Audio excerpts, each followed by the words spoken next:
सोचने वाली बात है कि 2 बल्ब का 2600 रुपए बिल, और ये 2 बल्ब किधर जाए, वहां भूखी मर जाए किया जा सकता है। नाज़रीन आप बताएं कि 2 बल्ब का 2600 रुपए कैसे जस्टिफाई किया जा सकता है। अब माशाल्लाह पढ़े लिखे लोग आ गए, बड़े तजर्बाकार हैं, ज्यादा सवाल भी नहीं उठा सकते। आगे आपको पता है ज्यादा सवाल उठाएंगे तो फिर क्या हो जाता है। आजाद जी करेंगे, पकड़ के ले जाएंगे यार।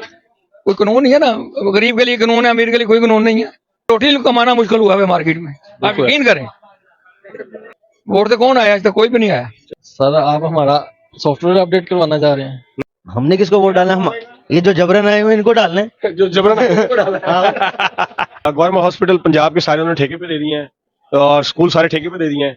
चिल्ड्रन हॉस्पिटल लाहौर में 2 बाई 3 फुट का बेड है, एक बच्चे की गुंजाइश होती है और 4-4 बच्चे 9 मजदूर उसके अंदर डाले हुए हैं। माशाल्लाह बड़ा काम हो रहा है। खान खान ही नहीं मानना, उससे अच्छा लीडर नहीं है।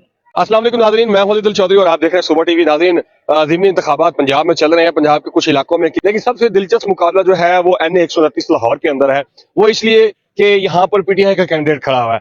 इलेक्शन की कंपेन के लिए 2 दिन बाकी हैं और हम मून मार्केट के अंदर आए हैं इकबाल टाउन में और आवाम से पूछते हैं कि वो किसको वोट डाल रहे हैं और इससे अंदाजा होगा कि किस कैंडिडेट ने कितनी वर्किंग की है। आइए नाज़रीन आवाम से बात करते हैं।